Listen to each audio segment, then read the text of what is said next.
Look how orange and purple we are. Sweet. It's funny. It's brown. Brown. I think it's brown. Orange and purple are complementary colors. Oh, sweet. We're color maxed. Yeah, I like it. Yeah. Very twinny right now. Hello, everyone. Yeah, we decided to wear the same shirt in different colors. I like it. I thought that'd be kind of cute for everyone involved, you know. Hi, we haven't recorded a podcast in a really long time, so Yeah. we were like mad about stuff this week, so we wanted to record a podcast. Yeah. What are we starting with? Sometimes Twitter is so boring and I'm like, there's nothing going on and I'm not interested. And then sometimes it just like explodes and is full of discourse and I get all fired up. So it was one of those weeks. And it's always like all the conservatives are talking about the same thing. It's been really weird, like over my life, going from being in like a progressive libertarian ecosystem to like a conservative ecosystem. But like on conservative Twitter, like everyone's talking about the exact same thing for like 3 days. And it's like usually something kind of dumb that everybody has to comment on. I think that, I don't know.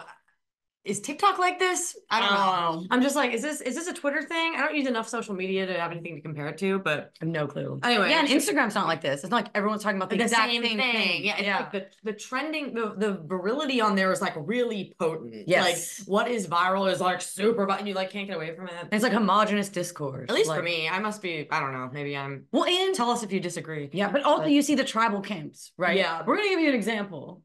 Because something that went viral this week, but you start to see the tribal kinds of everybody that has this take on it versus everybody that has that take on it. And then sometimes you find nuanced people. There's very little holistic nuanced thinking. Right. Because I mean, like that's like beating a dead horse. Like we all know that Twitter is divisive, but it's true. It's annoying. Okay. So should we talk about this thing that went viral that was so ridiculous? What went viral? Okay. So every like honestly every couple of days on Twitter, some guy scrapes a TikTok video of young women doing something and puts it on Twitter and says like Western women have fallen, like Western women are such whores, like like, and it goes viral and everybody has a take and like the rad femmes are mad and the freak right is mad and like everybody's mad. And so today it's usually a video, it's being like elevated as a hallmark of the degeneracy of our society, and our society is degenerate. I agree. Like, but I'm wondering if like doesn't every civilization have degeneracy in it? Yeah. I know ours is like our mainstream is degenerate, but anyway, this video is these girls from Louisiana State University at like a Fat Tuesday or a Mardi Gras event. I think I actually didn't even look into the full context of this. I'm pretty sure it's like LSU. It looks like a gas station or something. Yeah, they're at a gas station. I'm kind of curious about that. It's like a flash mob? I don't know. I didn't get the story there, but oh my God, I see it. This is always how it goes. I see it over and over and over, and finally I cave and I'm like, what is this? And I watch it. And it's these girls doing this like stepping dance to some like hip hop or rap song. And honestly, maybe I'm jaded, but it was pretty tame. But like, I don't know, like whatever. It's just like young girls listen to hip hop and like shake around. Okay. So what happens? The freak right, the Puritans start losing their minds. All these guys with like reformed bro in their bio are like super angry because they're not in the kitchen and how dare they have fun and calling them whores, like speculating about their sex life. Body count, like the most unhinged tweet. Yeah, I don't even know if I want to read it. Is this Will Spencer Renaissance of Men, like bald dude on here that is awful. I've seen his account before and it's just one of those annoying like manosphere accounts that like tries to coach men and is very cringe. Anyway, he went into all these questions about like their sex life and are they drunk and is this just about dancing? And it was crazy. The quote tweets are hilarious.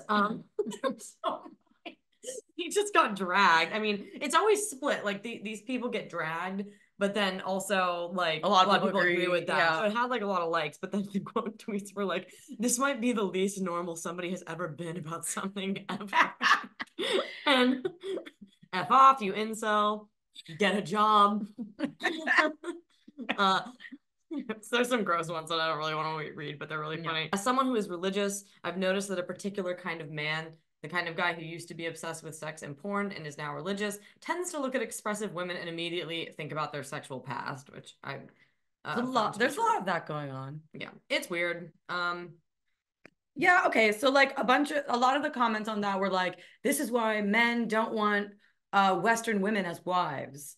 right? Because like they're like saying that these girls like who are college age with their Stanley Cups dancing are like not suitable to be wives.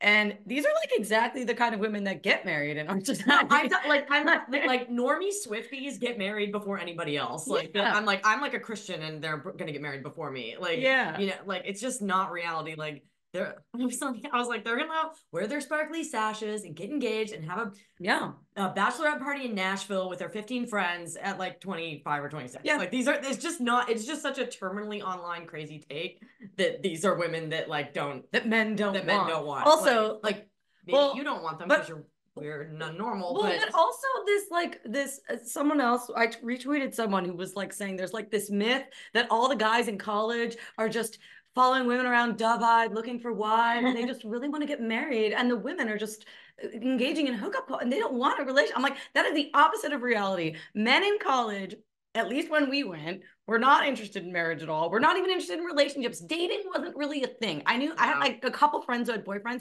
but people weren't like asking each other on dates, going out for coffee. Hanging out. It was like come to the party, and then it was like everybody was like drinking, and it was just there was nothing civilized about college in the sense that like nobody was looking for a serious romantic relationship. Some people did get out of college with serious romantic relationships, but that it wasn't the norm to like have to like be like I'm going on a date. That didn't start happening until after I got out of college and people had jobs and they had money and then they could like take you out, right? Yeah. But like that wasn't the culture at Penn State. And actually, I think, and I've said before, that women engage in hookup culture because they think it will lead to a relationship because women bond through sex. So then they think that I'm so sick of this topic. Yeah, the guys are going to be guys are so annoying. Yeah, I'm just okay, I hate it. But as far as this video being like the decline of Western a marker of the decline of Western civilization. There's a race angle here that we might need to talk about. Like these guys are mad because it was hip hop and that's like black culture. Yeah. And they're mad that white girls are dancing to like black culture music. Yeah. Okay. All right. So like make your own music. Like I don't know. Like you sit online and complain about like the fall of the West, and it's like, well, are you throwing like two-stepping parties that like these girls can go to? Like that's what's available to them because like black people have a culture and like make music and party and stuff. And so like there's a really good the South, like it's Louisiana. Like there's a really good tweet that I found today that somebody, I don't know who this guy is. Doverstone? I don't know. Shout out to you. I don't know how to pronounce your name, but he said, it seems what has everyone so bothered is the fact that the culture of right-wing white American Christians is more dead than they realize. They offer little to compete with this. Where is their dance, their music, their fun? What, like, they don't make culture, right? Black, whatever you think of urban Black American culture, it's productive. There's a lot of music and dance. When's the last time any new dance or music emerged out of the right wing that was vibrant, joyous, muscular, or sexy? Like we don't have the foxtrot. We don't have, right? Like there's just like, what's coming out of the right wing except criticism? Like always being like, the West is falling, the West is falling. Like you build culture, you make culture. Like if you're upset about this, then go throw a party or paint a picture or make a song. Like I think that's what is annoying me is that like people just sit online and talk and don't really like make society or culture. Like you're like and someone like was telling me he did not understand what I was saying. Like I was like, it's better to participate than to like be a curmudgeon and just like watch it burn. And he didn't understand that. Well, I've often thought about like the pride parades in the cities. Like those are, and they happen in smaller cities too, but like that, like by all intents and purposes, like there's a lot of degeneracy that goes on at pride parades, like people who are like in like BDSM gear and stuff. But like for all intents and purposes, it does look like a fun party, right? If you're not thinking too deep about what it is, or that pride is like the chief sin and that's or all this stuff, it does look like a fun party. So it's like if the right wants to win culture, you need to have more fun. You need to have more fun. And you can and here's the other thing that the right gets wrong. They think that like you can't have fun without being a degenerate, but you can. Yeah, this is what we were going to talk about, like the merits of partying and this like line between like degenerate, like when you hear partying, everyone thinks of like casual sex and drugs and people stripping out and strippers. And it's like, do you socialize? Like we go to parties and we have parties around town and it's not like that. Like there are, it's like commercials for beer that said drink responsibly. When I was younger, I actually didn't know what that meant. And now I do. It's like, you can have like a responsible party where people don't get like gobsmacked or whatever. Yeah. You know? So yeah. And that's people have always done that. Like it's human. Yeah. You know? No, so. people want to gather. It's healthy to gather. It's actually really important. And then they're also worried about this like single problem. Yeah, oh, everyone's single. I'm like, well, you need to get together, get people together so you can like flirt and like exchange numbers and get people's vibe. Yeah. Like it's just like, and I'm tired of all the complaining. Yeah. I'm like, tired of you guys complaining about this. Like, build the culture already. Like, yeah, and it reminds me of somebody asked or somebody tweeted, how do you build a vibrant and active social life? Yeah, right. Okay, so like, what did you say? And I was like, I love this question. Like, you have to be bold. You have to go social, go to like places where people are, right? Like that's bars, churches. Mostly honestly like bars and churches, and I'm not really sure where those are the two main places that I meet people. Like different events, but like and pick the type of bar. Well, like I explained this to her, like go to like a classier like cocktail bar because that's like adults looking to have like 1 or 2 drinks and talk. It's not like a slot. There's like different types of places where people drink, you know, and like you have to discern between like them. A casino is different than a cocktail bar. Exactly. You're gonna find different types of people there. There are like romantic environments where people are just like socializing with the bartender, like, and then there's like a girl riding a freaking mechanical bull. Yeah. Like, there's differences here. Right. So be discerning. But I told her, you have to be bold. You have to get over this idea that you're bothering people. Because I did DM with her and she kind of mentioned that she was worried about being rejected or bothering people. And I was like, people are thirsty for community. If you offer them something and invite them somewhere, most people bite. And if they do reject you, like whatever, somebody else will agree to go. Well, that's like a fear that I always had. I was like, I don't want to bother people. I was always thinking that, like, I'm not going to talk to people because I don't want to bother them.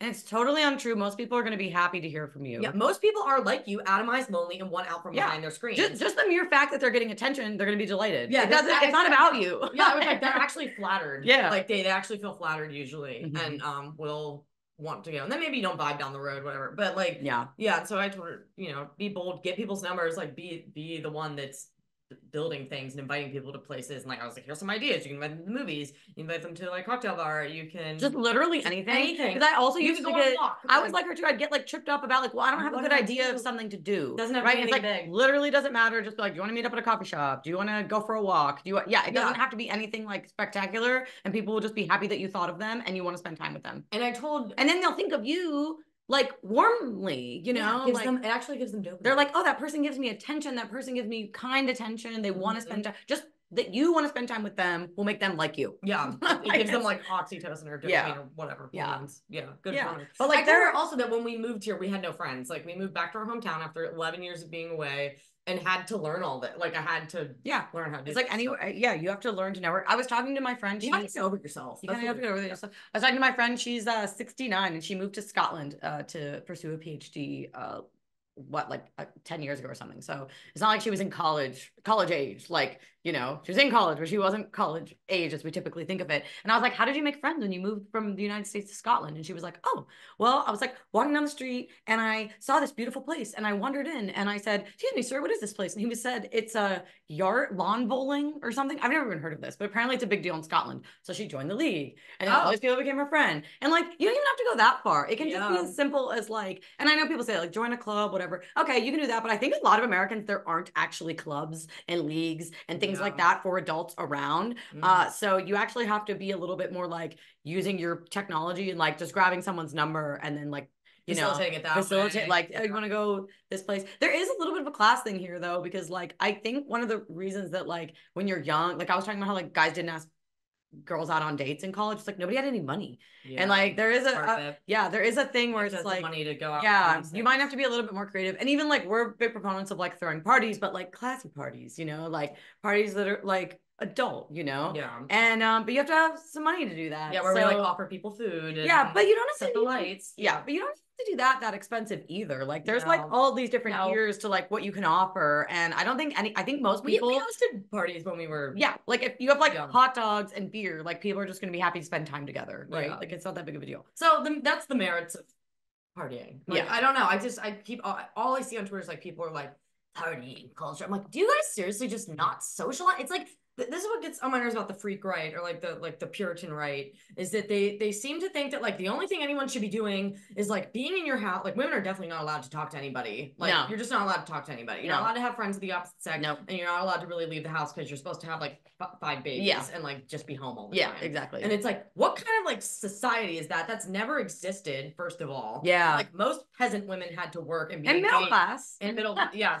whatever. Like everyone used to be a serf, you know, whatever. Like, but like that just has never existed. Like people have to engage in their communities. And like, are you threatened by that? You are weak. Well, and like your soul withers and dies just as an individual if you're not engaged in your community. I hear all the time from like my stay-at-home mom friends that they're like lonely. And like in the house all day, and it's hard. Like, so community is very important. And if you overly police people, they're not going to feel comfortable engaging in community and going out. And I mean, and to the conservatives' point, I get it. Like we don't have a culture that creates like good music. Like I was listening to Peggy Lee this morning and Artie Shaw, and like this really great. What era was that? The 50s or the 20s? 40s. 40s. Okay. And it's like beautiful, and there's like nothing in it that makes you cringe or that's too sexual, and it's all very wholesome and sweet. And I too want to see a more wholesome culture. And do I wish those girls were dancing to like a more wholesome song? I didn't really, or like partner dancing. The music was or like, partner dancing. But like just to condemn dancing in general, or to say that means you're a whore, it's just like you're the right is not going to attract women. They're not going to make women feel like they're welcome in their spheres if they talk like that. Well, they'll simultaneously share these charts like, why are women more liberal? And I'm like, it's like, look how you talk to women. Look how you talk about women. And you're not doing anything enticing. Like, it's just there's nothing that women there are going to want to join. No, that's like there's an art to like attraction and like socializing that is just like the right attracts all the weirdos and like the not that there's not weirdos on the left, but like I've been on both sides and I see like the different degeneracies on both sides, but both sides has degeneracy. Like, absolutely. Like this kind of thing is a degeneracy. It's just different than like the leftist degeneracy, which is like, we're all gonna get surgery and be nihilistic. Yeah, I think there really are. Yeah, there's like two ends to how you can degenerate your society. And like on the left, we're all very familiar, and the people that we're friends with are very familiar with that. Like you just said, it's like, oh, we're gonna like cut ourselves up and polyamory and like all this like stuff, not having any boundaries and like eroding family formations and things like that, being non-committal, whatever. But then on the other side, it's like, oh, women are not allowed to leave the house. You're not allowed to leave the house. You're not allowed to have like a male friend. You're not allowed to vote. You're not allowed, like that's a different kind of degenerate society. It's essentially Islamic. Like, you guys can move to the Middle East. It's and where you're very controlled in what how you express, how you dress, like all of these things are very like rigid and tightly controlled, and women have, I mean, essentially no freedom, right? So it's like there's some line between these poles of degeneracy. This is a Sam Harris idea, actually. But it's right. But there has to be. There has to be some. There is place between these. We live it, and our friends live it. Yes. Like it exists. Yeah, like, it's this third way of like, you know, people are not like don't have these weird ideologies. They're just like normal with each other. Just like moderation, right? Yeah. Like I would never like I don't want to twerk at a party. Right. Gross. Like I don't like those kinds of parties. Yeah, and a lot of hip hop music is crass. Yeah, but I like EDM. Yeah, so am I degenerate? Yeah, but we do hula hooping and fire dancing. Yeah, and it's like I'm sure a lot of, I don't know, people would, but it's the way we do it, right? Because we've talked before about how like a lot of women that are into fire dancing and stuff, they kind of dress like strippers and they dress like really scanty. We don't do that. We wear our nice dresses, wholesome clothes, and we fire dance. It doesn't have to be that way. So it's about like how you're doing things. Yeah. Right? It's not partying that's the problem. It's how do you party? Yeah. It's not, right? It's not women outside of the home that's the problem. It's like, well, like what are they doing? How is their home life? You know, it's like there's this like nuance. It's just like totally lost. Or even with women having male friends, it's like, well, it's not that she has a male friend. It's like, what's the nature of the friendship? Like, what's the nature of the relationship? How long have they known each other? Do they hang out alone every day of the week? Then that'd be a problem. But if they don't, it's like, well, maybe they can be friends. And people are gonna hate me for saying that, but whatever. Yeah, I believe in boundaries. I believe boundaries are possible, and I believe that people can have full lives that they enjoy without this like rigidity on one end, which is the right, or the total lack of boundaries and degeneracy and standards on the other. There's like something in the middle there. It's not that hard. It's not that hard. It's around with all this. It's not that hard. I mean, you know, like your mileage may vary, maybe, but like, I just I don't feel like there needs to be more of a place though, because I'm like, where are people like us supposed to? I don't know. Build it. And I think we've just been in the right for long enough now that we're starting to see the excesses of it, and it's starting to be like, oh my gosh, okay.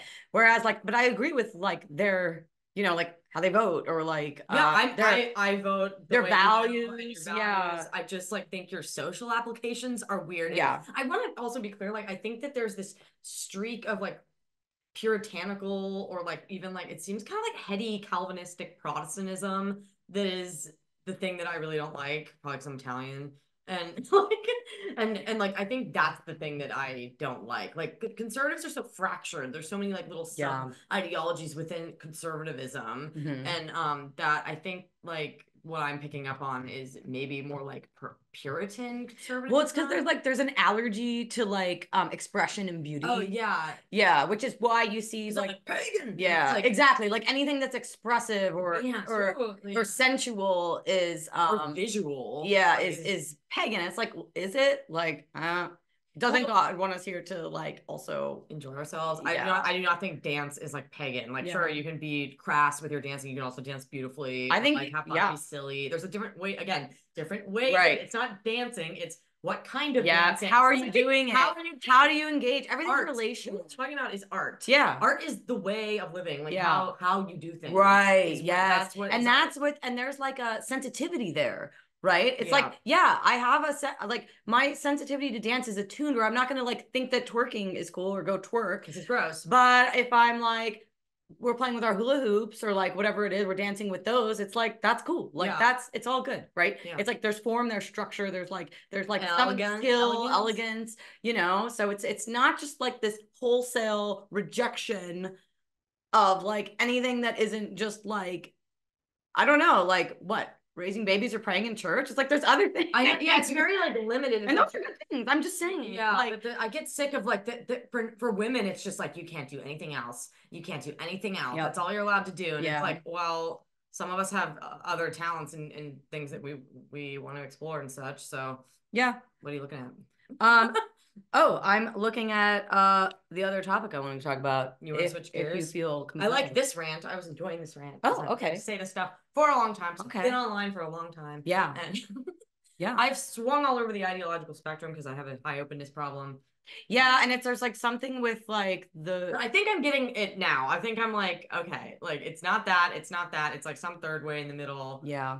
Some way of like I guess I'm starting to appreciate some moderation. Yeah. Because there's excess on both sides. Yeah. And then I don't want to end up like a total reactionary, right? Like, right. You react to left. I just see it like I just think that video was like not the. It just wasn't that bad. It reminded me of me when I was younger. Like we listened to very cringe, horrible music and like dances with our friends. And it's definitely like what young girls do. And it's definitely like I look back on that though, and I'm like, it stinks that that's all that's available. Yeah, like to the point, like I don't know if this is the point that was actually being made because I didn't hear anybody talking about the actual music or saying they were mad at the girls dancing. But let's like get off of that for a bit and like if they wanted to actually critique something, okay, maybe we're gonna critique the song. And it is like everyone who's a millennial knows that when you were at the school dance in high school, they were playing like Yeah by Usher and Get Low and like all these like hypersexual club songs. Yeah, correct. So there is definitely like a vacuum in American culture that needs to be filled by some way to like dance and engage with the opposite sex that's like wholesome. And that was like partner dancing. I like only Texas has it. I know. I like that Texas has two-stepping and partner dancing. That's like part of the culture. It's like I wish that existed here more. I guess there's like line dancing, but I don't really know what that is. And it seems kind of weird, but maybe it's cool. But you know what that was? I think that happened because like the school administrators would just hire like local DJs who played like weddings and clubs and stuff, and then they'd do a school dance and not like think about it. They have like no sense. No, but it's also like our top 40 music is that. Yeah. And it has been for decades. There might be some conspiracy there. I'm sure people listening to this are about that. But you know, like why is that our top 40? Yeah. But and it's true. It's a worthwhile question to ask. Like, how did we go from Artie Shaw, Peggy Lee to Usher and Lil Jon or whatever? Yeah. You know what I mean? Like, how does that happen? It's pretty startling. And I actually think that there like people would like I don't know. I remember like many years ago when like Lorde came out and like she was huge. And I remember she was so refreshing because she was like she was like top 40, like the song Royals, which is about being like an average kid who like didn't have a ton of money. And people liked that, right? It was like the opposite. It made a splash because it was the opposite of everything that was about flashiness and sex and being in the club, right? Yeah. And it's like, so that, like there is an appetite for it. And I think Americans Lily Allen had songs like that too, about how she didn't like the media and she didn't like but but like most of what we're fed is you know, that like kind of club music. So there's a point there. We can talk about that. I think people like Lana Del Rey because she's not crass. No, and she like was nostalgic, and people like that as an aesthetic. Yeah, kind of like 40s thing. Yeah. Like anyway, I'm also allergic to what's crass, but I also I don't want to tinge with misogyny. The weird thing is like I can't believe I'm defending like basic blonde like Swiftie sorority girls because I did not we weren't them at all. Like I thought it was they were shallow and their stuff was weird, but like I'm getting so annoyed with the freak right that I'm like, okay, like leave little normie girls alone, like whatever. Or like I don't know, actually identify the problem here. Like what's the actual problem? You're like upset that they don't have a different culture. So like make it. Right. Yeah. I don't know. I'm very tired of people that I'm just like over and over. Yeah, just like It's like we know, now what do we do? Yeah, okay, we know. Yeah, we know you don't like it. Yeah. Thanks, guys. Okay, I'm gonna shift gears here because we okay, I was reading this crazy story. And it's relevant to Alabama Supreme Court ruling that just happened, I think this week, or maybe it was last week, I don't know, where they ruled that embryos are human persons. So like if you're going through like IVF or whatever, and you make an embryo in a petri dish and you like freeze it to save for later or whatever. Because that's what people do. They like they make a bunch of them and then they like will be like, well, we have some if we want to have more kid or whatever it is. And typically those embryos I believe they become like not viable or they get destroyed. And so Alabama rules that those are people. So now it's like, what are the implications of that, right? And like we do believe that life begins at conception. So it is like destroying an embryo. There's like something metaphysically like very bad there, right? Okay. So related to that, I was also reading this story. I think it was in People magazine, but it was also in like the Wall Street Journal and stuff. People magazine. It's our guilty pleasure. Our boomer mom gives us her old copies, and there's some interesting stuff. They're like human interest stuff. It's not all celebrity gossip. So they had a story about this. All that it were. Yeah. I like reading about celebrities. Yeah. It's we like culture. We like pop culture. But they had a story about this guy who, when he was like 19. Okay, this is crazy. So first of all, the interesting part is that he's the father of over like 90 children. I think that was the number. Over 200. Yeah, that he knows of, right? Because he was a sperm donor. And the way that he became a sperm donor is really interesting. He was like 19 years old, and his girlfriend told him that she was pregnant and she was going to keep it. And then she changed her mind. So in between there, he was like mentally preparing to become a father. And he said he was disappointed when she decided to get an abortion. And then 9 months later, he gets arrested for underage drinking, needs money for a lawyer, and his friend is like, why don't you become a sperm donor? So then he starts sperm. Isn't it weird that it's 9 months later? I think that was weird. Okay. It's like there's also some sort of subconscious thing going on. There's some, like it's an interesting story. Okay. So he starts donating sperm at a clinic, and and then 10 years pass, and I think people started reaching out to him because the sperm clinic didn't like hide his identity well enough. You're not really supposed to be able to find your donor, but they figured it out. And then now there's like literally like, I think a Facebook group of like all the people that where he's the father of the children. Okay. So I'm like thinking about this and I'm like, wow, like this is interesting because so, okay, I'll finish the story and then say my thoughts. He is now going out to meet these children. He took a sabbatical from work. He's been traveling. He's been going around to meet his children. A lot of them are, from what I can tell from the news coverage, are children of like lesbians who got sperm donors. And he describes how like these kids really enjoy seeing him and they ask about him. And then there's like weird like boundary issues, right? Where how close should he get to the family? How involved should he be, right? Didn't that one mom say, we tell our child he is not your dad, he's your donor? Well, yeah. So here's what it is. She goes, dystopian. I think the child was asking what to call him. And I think they'll say like he's donor, I forget his name. Is it Dylan? Donor Dylan? Or like they'll like come up with different like names that aren't like father. Okay. So this woman, who was the mother of one of the donor babies, says of her child, I don't want Harper to feel like she can call him anything. He is not her dad, period. If she were to say that in front of us, we would straight up say, Dylan is not your dad. He will never be your dad. You don't have a dad. You have a donor. And that didn't sit well with the donor guy. He said, quote, "It was hard to look my biological daughter in the eye and tell her I wasn't her dad." So when he started seeing photos of these kids, he was like, "Oh my gosh, connection, right? That's him. There's his eyes, you know."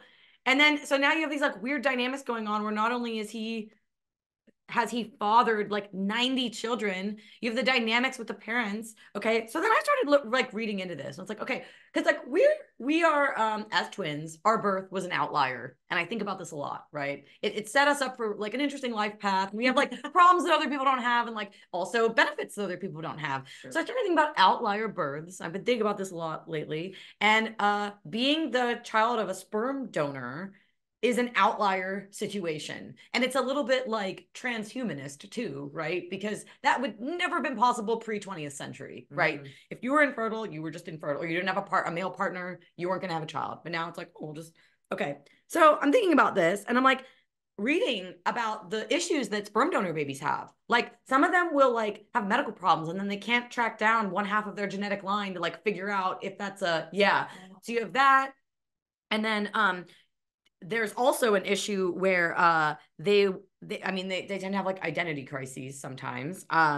Also, this is really interesting. There's no legal cap legal requirement to keep records of siblings created from sperm donations. Okay, they're not legally required, and they're not legally required to cap the number of families that can use a specific donor. So that's how he ended up with like 90 children or possibly 200. So there's recommendations, but not any laws. So this is a really fascinating quote. This is from USA Today. If a sperm bank chooses not to follow that guidance, donor-conceived people belonging to large sibling pods not only run the risk of having children with one of their half-siblings, but also having children with their own father if they were to pursue donor insemination. Okay. Nah. So it's crazy. So then, but like more so than like all the legal stuff, I'm kind of interested in the like metaphysical stuff, right? Like how do you feel? How would you feel knowing that you were like a sperm donor baby, right? So they've like done polls where they've asked people this, right? And a lot of them say they're like sad. That's a big one. Sad. He has a word cloud. I have a word cloud pulled up. Can they see it? I don't know. There you go. Sad, curious, angry, unique, special, and isolated are the big ones. That's sad. Okay. And then how would you categorize your experience of being donor conceived? Most people say negative, 31%. Oh my God. Wait, that's not most people, 31. Yes, it's most because there's other options. Positive, neutral, and not sure. Positive's 24% and neutral's 27%. So it's negative, neutral, positive in that order. And then the method of my conception sometimes makes me feel distressed, angry, or sad. Strongly agree, 41%. Oh my. So this is interesting, right? Like, what's the Orthodox Christian stance on this? We should ask our priest about it. I looked it up. Okay. It forbids the selling of eggs and sperm. So we're not allowed to sell it. And we believe embryos are full persons. So destroying them would be destroying a person.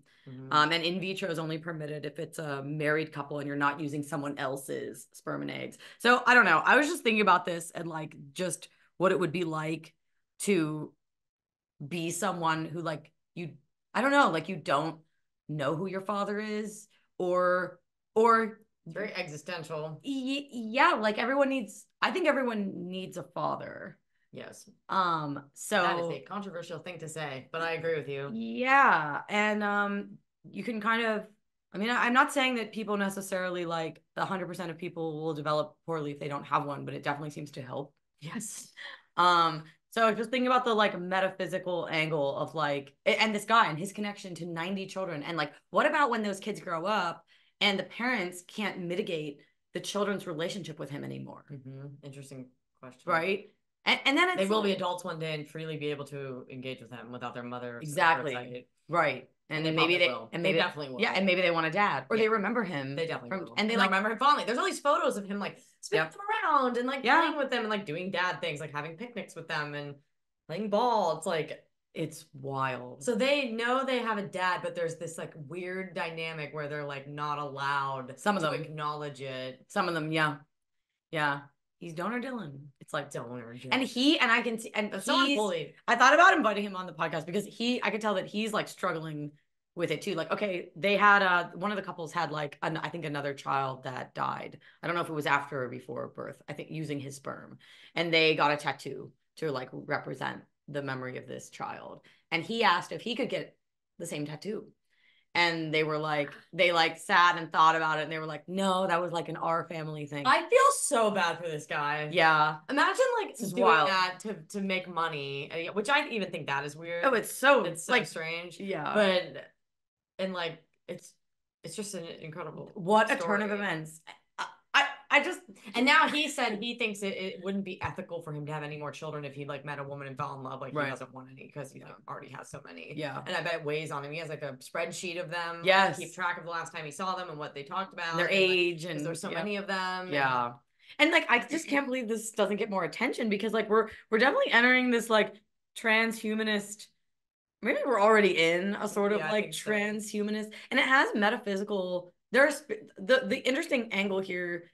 It's not only biological, but it's spiritual. Like, what is your spiritual connection to your biological lineage? Yeah. And you were kind of talking about this. This kind of ties into stuff we've been talking about lately, where you've been listening to a lot of Camille Paglia, and she was talking about how like Italian crafts people are. Yeah, so I kind of like retroactively discovered my own ethnic identity just like by the way that I am. I think this probably happens to a lot of people in America, but like I like to work in the day and then come home and make and paint and craft. And I was listening to her podcast and she said this is extremely common Italian thing.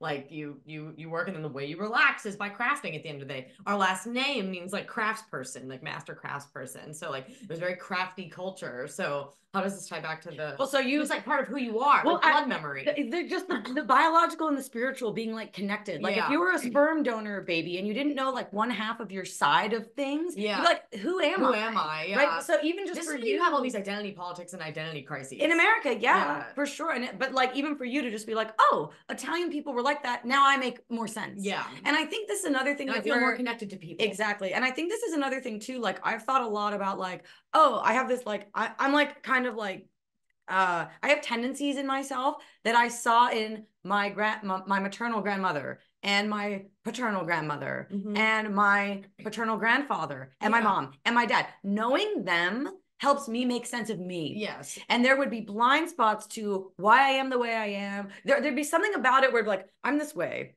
Okay, I'm this way. But something about being like, oh, my grandmother was that way. Makes it like okay. It's comforting and validating. Yeah, like it makes solidifying. It okay. Yeah, it makes it okay. Yeah. It's like I'm like other people. Yeah. You're not like alone with your anxieties. Right. It's like I have this way of being. Oh, my grandmother was like that. Okay. Yeah. You know, like I struggled a little with like, am I working too hard? Like, should I be doing that? Like painting at night? And it's like, no, you enjoy it. It's fine. Like you feel. And your people, the biological tribe of your lineage. They all did that. Yeah.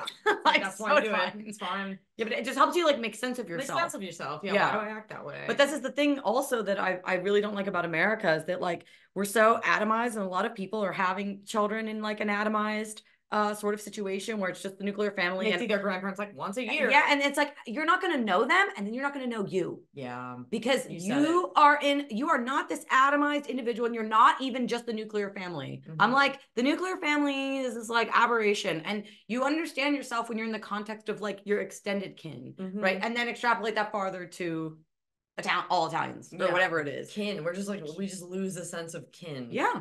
Yeah. People don't even use that word anymore. No, they don't use that word. Kin, you're kind. Yeah, we should do like a your people. Google Trends. It's a good thing. I'm pro like actual diversity here. Yeah. Like actual diversity is like what are Italians like as a culture, and like we respect that difference, like and the way they are, and then everybody else, you know, right. like, so, like as so groups of people. It's like not only do we I'm woke for Italians, basically. That's fine. So not only do we have I think people should be able to like and so not only do we have this like atomized like society, but now we're like adding layers to that with like the sperm donation and like this sort of like technology kind of like accelerating it's like making it exactly. It's like just, we have the problem already of people getting separated from their kin groups and being kind of I only know my neighbors, you know. Like, that's a new thing. Not knowing your neighbors. Yeah. Like I don't think people really sit with the heaviness and severity of that. Yeah. And the danger. That's a danger too. Yes. Because if shit hits the fan or something goes wrong, I remember when I lived in San Francisco and I've lived atomized. Yeah. So have you. I remember not knowing anybody around me, but I remember I did have friends up the street, and she would say, if there's an earthquake, we're going to meet at the corner of, I think it was like Scott and McAllister Street. Yeah. And I'd be like, okay. And it's because like, and I remember feeling like comforted by that because I had somebody in the neighborhood who cared about me, who would be looking for me if something went down. Yeah. And if you don't have that, or you can't like walk to someone who cares about you, there's no one you can walk to that cares about you. Most Americans have to get in a car and drive to get to somebody who cares about them. That's insane. Yeah, it's very important. Okay, so then it's like so small. Yeah, we're so small. We need people-sized dwellings. Yeah. Yep. People-sized towns. It's like I don't want to be one of those like the grid's gonna go down people, but like what if something like really happened? I know. Who would you rely on? Yeah. You know, it would imagine it all going down and you can't hop in your car or like whatever. It's like it's hard for the human mind that was built in tribes and villages, developed in tribes and villages, to like sit with that. I think, and I don't think people realize it's hard to sit with it. No. Well, it's too painful, but it is. Yeah. It's a very painful thing to realize, but I think people do dimly realize it, and that's why some people like never really go too far from home, and like they kind of stick around, and there was kind of maybe a stigma against they get judged. They get judged like, aren't you ambitious? Aren't you an American? Well, Americans move to big cities. Americans jobs love money. They do, and you make money if you leave your kin group. Yeah, that's how you make money. Shopping mall, basically, and because the places where people settle down to have kids are not the places where all the capital is. Exactly. So it's like there's this like terrible like unholy thing going on where the places where you can afford to like settle down and have kids and raise them aren't the places where they can then make money. So then they leave and they go to the city, and then there's all this like crap that goes on in cities, right? And then anyway, it's just like this engine of atomization that we've built. Yeah. And it's sad, you know? Yeah. And so I feel very strongly about it. I'm like, I don't like this. Yeah. I don't like this. But like a silver lining, and I gave an interview. I like America though. Don't get me wrong. I'm grateful to live here. I always feel like when I criticize America, like reads is like me being very ungrateful. Like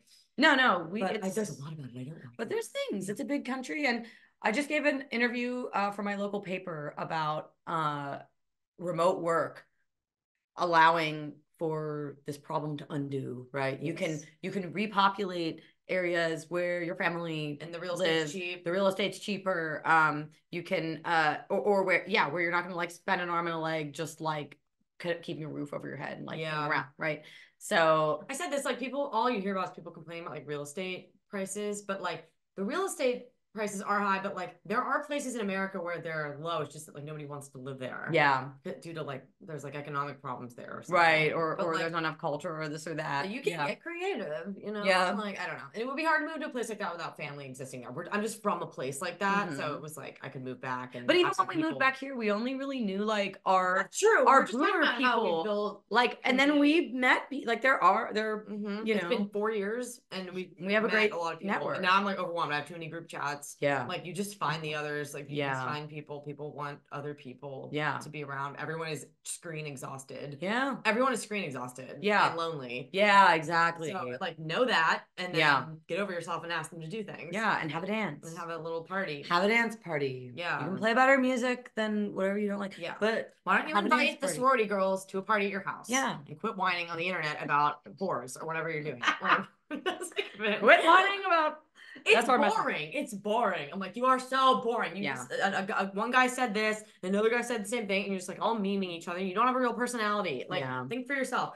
And it's like I get the concerns over our promiscuous culture a lot of them and the bad music and stuff, but it's like now, okay, we got it. We got the problems. Let's build something better. Let's build something attractive to people, something that people want to be a part of. You know, let's focus on that. You know, when's that going to go viral? When's something cool going to go viral? Something we love instead of something we hate. It's always something we hate going viral. We hate this, man. It's like, well, what's something we love? That's a good point. Can that go viral? Yeah, like, maybe I don't know. All right. Do you feel complete? I feel complete.